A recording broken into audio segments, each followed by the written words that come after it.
अभी पिछले दिनों 450 करोड़ की फिल्म बाहुबली पार्ट 2 रिलीज हुई है। एक ऐसे दौर में जब करोड़ों रुपए की फिल्म बनती है, जब कलाकारों को 50, 60, 45 करोड़ मेहताने दिए जाते हैं, ऐसे दौर में क्या आप कल्पना कर सकते हैं कि कोई फिल्मकार लोगों से मदद लेकर क्राउड फंडिंग करके फिल्म बनाने की हिम्मत जुटा पाएगा? वो भी ऐसी फिल्म जो जाति पर आधारित हो, जो समाज की जो बुराइयां हैं उसकी परतें खोलता हो। ऐसी फिल्म बनाने की जहमत दिखा रहे हैं, ऐसी फिल्म बनाने की हिम्मत दिखा रहे हैं पवन। पवन ने पहली फिल्म बनाई थी नया पता के नाम से। नया पता इनकी जो फिल्म है वो फिल्म थी पलायन कर रहे लोगों की ज़िंदगी पर। ऐसे ही एक सामाजिक विषय, हाशिए के लोग, दलितों के जीवन पर इन्होंने फिल्म बनाने की कोशिश की थी। बाद में वह फिल्म नहीं बन पाई किसी कारणवश, लेकिन हाल के दिनों में पवन ने एक नई फिल्म बनाई है, लाइफ ऑफ एन आउटकास्ट। जी हाँ, यह फिल्म दलितों की ज़िंदगी पर है।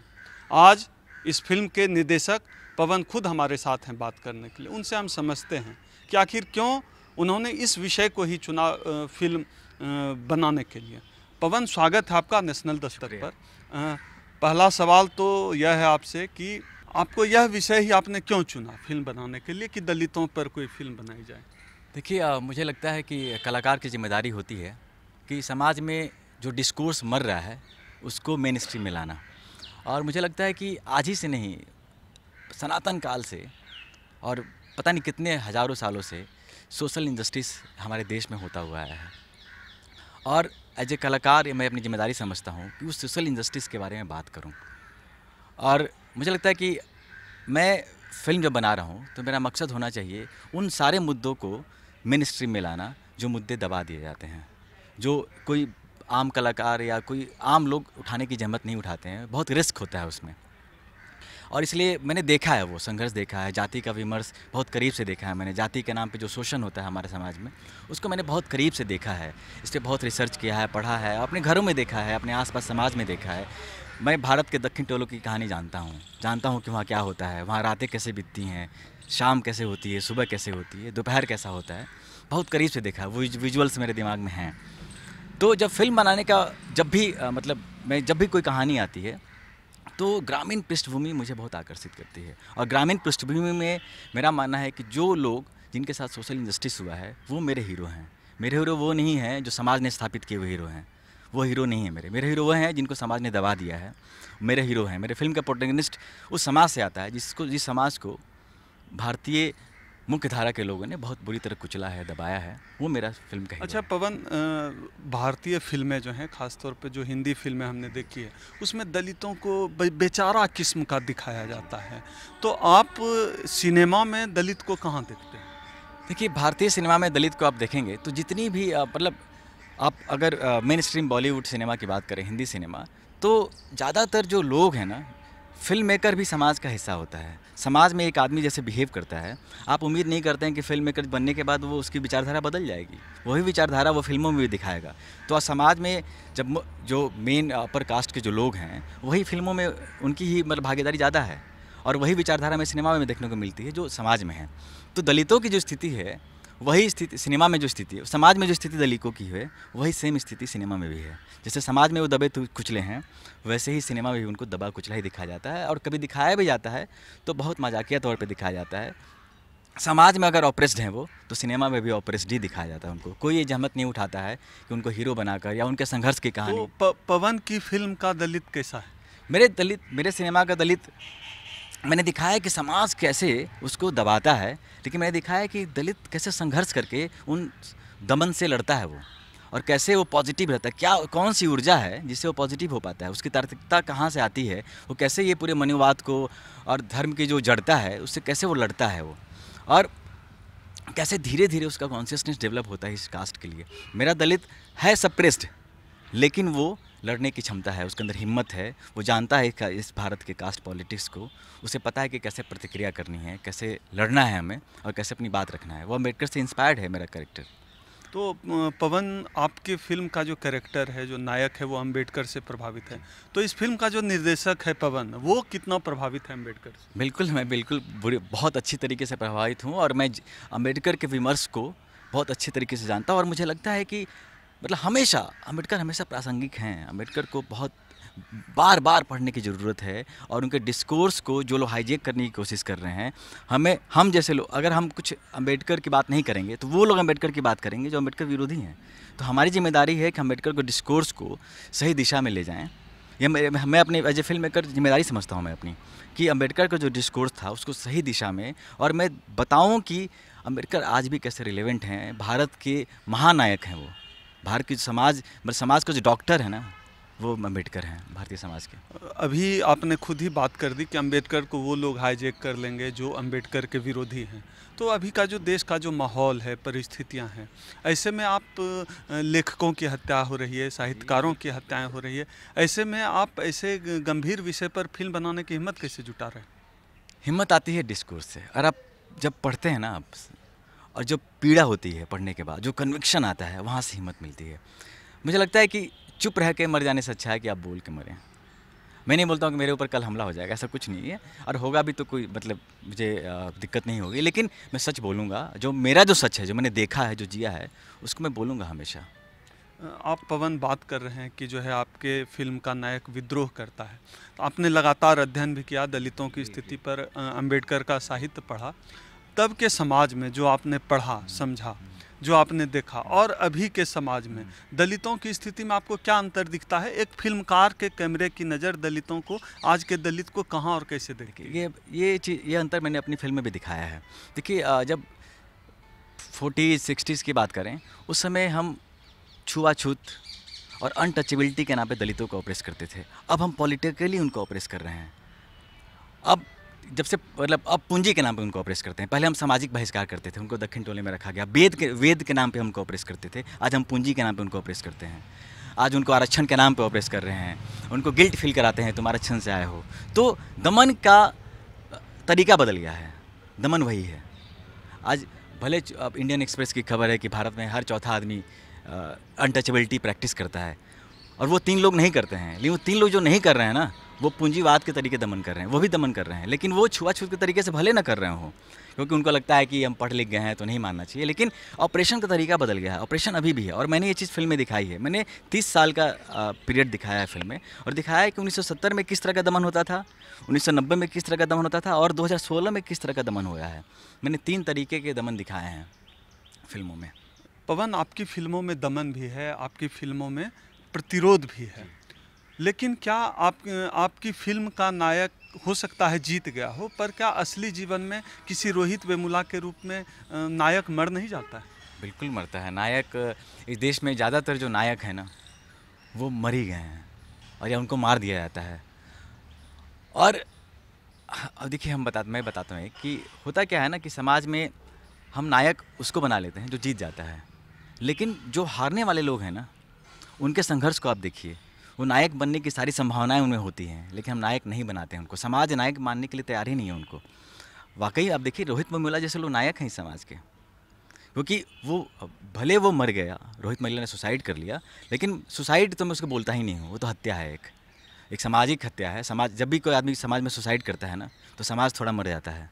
और हमारे बीच का कोई आदमी हत्या कर रहा है तो मैं हत्यारा हूँ उसका, क्योंकि हमने ऐसी स्थिति पैदा की कि उसने सुसाइड किया। और रोहित वेमुला जैसे लोग जो सुसाइड करते हैं, मैं चाहता हूँ कि सुसाइड को प्रोत्साहित नहीं कर सकते हैं हमें कोशिश करनी चाहिए। बहुत कहना आसान है कि उसको लड़ना चाहिए था, लेकिन हम उसकी जगह होते, हम रह के शायद महसूस नहीं कर सकता हूँ मैं, क्योंकि रोहित वेमुला में हूँ नहीं। उसने किस परिस्थिति में सुसाइड किया होगा। और तो मुझे लगता है कि ऐसे लोगों को नायक बनाने की ज़रूरत है। और इतिहास खंगाल के या वर्तमान को हम खंगालें तो बहुत सारे नायक हैं, और उनकी कहानियाँ हमें कहनी चाहिए। रोहित वेमुला जब ने सुसाइड किया था, तो उसके लेटर को मैंने एक कविता लिखी थी, एक नोट भी लिखा था कि, और हम सब लोग उससे जुड़ा हुआ महसूस करते हैं। कहीं ना कहीं लगता है कि रोहित वेमुला के साथ जो हुआ वो हमारे साथ भी हो सकता है, या किसी के साथ भी हो सकता है। कास्ट के नाम पे ऑपरेशन होता है समाज में, बहुत मतलब आश्चर्य करने वाली बात नहीं है। आप शहर में बात करें, दिल्ली मुंबई में लोग आश्चर्य करते हैं कि आज भी कास्ट ऑपरेशन है। वो उन्होंने भारत देखा नहीं है। ये भारत चकाचौंध की जो दुनिया है, यहाँ भी दिल्ली जैसे शहर में, मुंबई जैसे शहर में कास्ट के नाम पे ऑपरेशन होता है। आप कॉन्शियस रहेंगे तब आपको दिखेगा। आप कॉन्शियस इतने ज़्यादा आदी हो गए हैं हम कास्ट ऑपरेशन को देखने का, पता ही नहीं चलता है कि कास्ट ऑपरेशन हुआ भी उसका। तो हर जगह है, और हमें नायक तलाशने होंगे, हम अपने नायक बनाने होंगे। समाज के द्वारा स्थापित किए हुए नायक खोखले हैं वो। पवन, अब फंडिंग को लेकर थोड़ी आपसे बात करें कि आपने पिछली फिल्म भी जो है क्राउड फंडिंग से बनाई और ये फिल्म भी आप जो है क्राउड फंडिंग से बना रहे हैं, तो आपका पिछला क्या अनुभव रहा था और आगे इसको लेकर आपकी क्या योजना? देखिए, नया पता मेरी पहली फिल्म थी और बहुत सारा ऊर्जा था मेरे अंदर, और माइग्रेशन पे था, बिहार से संबंधित फिल्म था, मैं बिहार का हूँ, तो बहुत सारे लोगों ने सपोर्ट किया, भारत के बाहर से या जो बिहार के लोग बाहर रहते हैं उन्होंने बहुत सपोर्ट किया, फिल्म बन गई, रिलीज़ हो गई। लेकिन उसके बाद मैं लगातार कहानी कहने की कोशिश कर रहा हूँ। ये मेरी तीसरी कहानी है, 2 कहानी मैं नहीं कह पाया प्रोड्यूसर के चक्कर में रह के। लेकिन फिर मुझे लगा कि नहीं, मुझे जो कहानियाँ कहनी है ना, वो शायद ही कोई प्रोड्यूसर उसको सपोर्ट कर पाएगा, क्योंकि सिनेमा पूरा अर्थ का मामला हो गया है आज। सिनेमा को एज ए आर्ट नहीं देखते हैं लोग, एज ए प्रोडक्ट देखते हैं। पैकेजिंग होती है, उसको बिकता है बाज़ार में, और हर कंटेंट मतलब बिकने के लिए मेरा कंटेंट नहीं है। मैं कंटेंट बिकने के लिए नहीं बना रहा हूँ, मैं एक डिस्कोर्स चेतना के लिए बना रहा हूँ, कॉन्शियसनेस के लिए। आर्ट का एक काम ये भी है, आर्ट केवल आर्ट के लिए नहीं होता है, आर्ट का काम है एक डिस्कोर्स पैदा करना। तो ये फिल्म हमने शूट कर लिया है, अपने पैसे से हमने शूट किया है, 4-5-6 लोग मिलकर हमने अपने पैसे से शूट कर लिया है। अब हमें इस फिल्म का पोस्ट प्रोडक्शन करना है, एडिटिंग करानी है, साउंड का काम कराना है, DI का काम कराना है। और इसीलिए मैंने आज मजदूर दिवस के अवसर पे, मेरी कंपनी का नाम स्टूडियो सर्वहारा है, और इसी कंपनी के तहत हमने एक क्राउड फंडिंग कैंपेन चालू किया। इसमें 4 लाख रुपए मैं जनता से मांगना चाहता हूँ, क्योंकि इस फिल्म को लेकर मेरी योजना थोड़ी अलग है। क्योंकि नया पता गांव के लोग नहीं देख पाए थे, ये पीड़ा मुझे आज भी है मेरे मन में कि गांव के लोग नहीं देख पाए। जो ऑडियंस थी, छपरा का नागरिक नहीं देख पाया, छपरा के लोग नहीं देख पाए हैं, या गांव के लोग नहीं देख पाए हैं, शहर के लोग देख लिए हैं। बेंगलोर में लोग पॉपकॉर्न खाते हुए नया पता देखे थे। लेकिन मैं नहीं चाहता हूं कि ऐसा हो इस सिनेमा के साथ, इसलिए मैंने फैसला किया है इस फिल्म को रिलीज़ होने से पहले मैं 500 गाँव में दिखाऊँगा। और इसलिए, और क्योंकि कहानी हालांकि मैंने लखनऊ के गांव में शूट किया है, यूपी के दलित की कहानी कही है, लेकिन मुझे लगता है कि भारत के हर दलित की कहानी है वो। और इसलिए मैं इस फिल्म को 10 भाषाओं में सबटाइटल कर रहा हूँ, तमिल में, कन्नड़ में, उड़िया में, बंगाली में, पंजाबी में, गुजराती में। और मैं 500 गाँव में इस फिल्म की स्क्रीनिंग करने वाला हूँ रिलीज़ से पहले। मैं गाँव के लोगों को, या दलित, और ख़ास करके मैं कोशिश करूँगा मैं दलित टोले में इस फिल्म को दिखाऊँ, भारत के दक्षिण टोले में इस फिल्म को लेकर जाऊँगा मैं, और डिस्कोर्स पैदा करूँगा और दिखाऊँगा, क्योंकि उनको भी कॉन्शियसनेस जगाने की ज़रूरत है कि देखो तुम्हारे साथ ये होता रहा है, और तुम देखो आपकी कहानी है ये। और उनको प्राउड फील होना चाहिए कि हमारे समाज की भी कहानी बनती है, हमारे जैसे लोगों की कहानी बनती है। मैं उनको एक प्रिविलेज फील कराना चाहता हूँ, और इसलिए मैं रिलीज़ से पहले उनको फिल्म दिखाऊंगा। अच्छा पवन, अभी अंबेडकर की बात हम कर रहे थे। अंबेडकर को लेकर देश भर में दावेदारी बढ़ गई है। सब लोग कह रहे हैं, संघ, कांग्रेस, कम्युनिस्ट, सब लोग, समाजवादी पार्टी वाले लोग सब कह रहे हैं कि अंबेडकर जो है उनके हैं। अचानक लोगों में जो है अंबेडकर प्रेम जो है उमड़ पड़ा है। आप बतौर फिल्म मेकर, आपसे हम यह जानना चाहते हैं कि अंबेडकर असल में आपको किसके नज़र आते हैं? देखिए, अंबेडकर समाज में जिस इंसान के साथ सोशल इनजस्टिस हो रहा है, अंबेडकर उसके हैं। अंबेडकर उन्हीं लोगों के हैं जो समाज में हाशिए पे हैं। क्योंकि उन्होंने हमेशा वैसे लोगों की बात की जो समाज में हाशिए पे, और ख़ास करके कास्ट के नाम पे जिनके साथ ऑपरेशन होता रहा है, और जिनको कास्ट के नाम पे पढ़ने नहीं दिया गया है, कास्ट के नाम पे उनको आगे नहीं बढ़ने दिया गया, मुख्य धारा में जो नहीं आ पाए हैं। और एक होता है कि सोशल रिप्रेजेंटेशन जिनकी नहीं है, जनसंख्या के आधार देखें, आप जनसंख्या देखें, और भारत के मुख्य धारा में आप किसी भी सरकारी नौकरी को देखें, या कॉलेजेस में देखें, आप कहीं भी चले जाइए, भारत के किसी कॉलेज में देखिए, जो देश का मुख्य धारा, मतलब मुख्य जो लोग हैं, जो मेन पॉपुलेशन है, वो हाशिए पे है। तो अंबेडकर उनके हैं, जो लोग हाशिए पे हैं, और जनसंख्या उनकी है ज़्यादा, फिर भी वो हाशिए पे हैं। तो कहीं ना कहीं कुछ ना कुछ गलत तो हो रहा है। पवन, आपकी पहली फिल्म जो है PVR में रिलीज हुई थी, लेकिन फिर आप वापस आ गए, क्राउड फंडिंग पर ही वापस आ गए। तो ऐसे में आपको लगता नहीं और इन विषयों को लेकर आ रहे हैं, जबकि आजकल मसाला फिल्मों का दौर है, अभी 450 करोड़ की बाहुबली पार्ट 2 आई है, ऐसे में आप मुख्य धारा में शामिल नहीं हो पाएंगे, इसका डर नहीं है आपको? बिल्कुल डर है, लेकिन ये मेरा अपना चुनाव है। मैं जानता हूँ, मैं मूर्ख नहीं हूँ, मुझे पता है कि ऐसी फिल्में बनाने से मेरा क्या नुकसान होगा, लेकिन मैं उस नुकसान के लिए तैयार हूँ। क्योंकि मुझे लगता है कि एज ए कलाकार मेरी जिम्मेदारी है कि मैं वो कहानियाँ कहूँ जो मेरे मन में आती हैं। मैं बनावटी कहानी नहीं कह सकता हूँ, मैं वैसे कॉलेज की कहानी नहीं कह सकता हूँ जो 1% एग्जिस्ट करता है। मैं वैसे लोगों की कहानी कहूँगा जो भारत में मुख्य रूप से मौजूद हैं। मैं आर्टिफिशियल कहानी नहीं कर सकता, और कभी कभी मुझे लगता है कि मैं पूरे भारतीय सिनेमा में देखे मैं अकेला महसूस करता हूँ।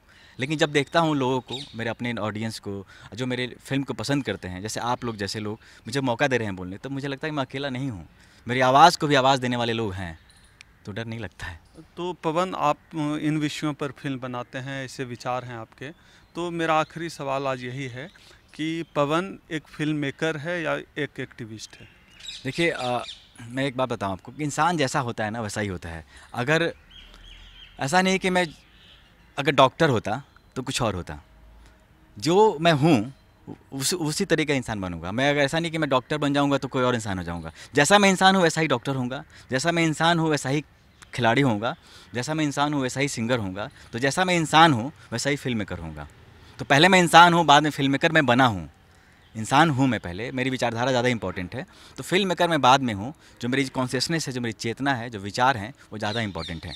अगर मैं फिल्म नहीं बना पाऊँगा अपने विचार, मैं फिल्म बनाना छोड़ दूँगा, लेकिन मैं ऐसी फिल्म नहीं बनाऊँगा जो मेरे विचारधारा से मेल नहीं खाती हो। तो पहले मैं इंसान हूँ और मेरी विचारधारा मेरे लिए ज़्यादा इंपॉर्टेंट है।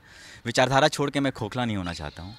तो मैं, आप कहें कि अगर मेरा अभी के जो विचार हैं उसको रखने के लिए एक्टिविज़म करने की ज़रूरत है, क्योंकि हमारे विचार हाशिए पे हैं। जो हम सोचते हैं वो समाज में मार्जिनलाइज्ड है। वो उस विचार को बहुत ही पॉलिटिकली और बहुत ही मतलब साजिश की तरह मार्जिनलाइज कर दिया गया है। तो उसको मेन स्ट्रीम में लाने के लिए आपको एक्टिविज़म करना पड़ेगा।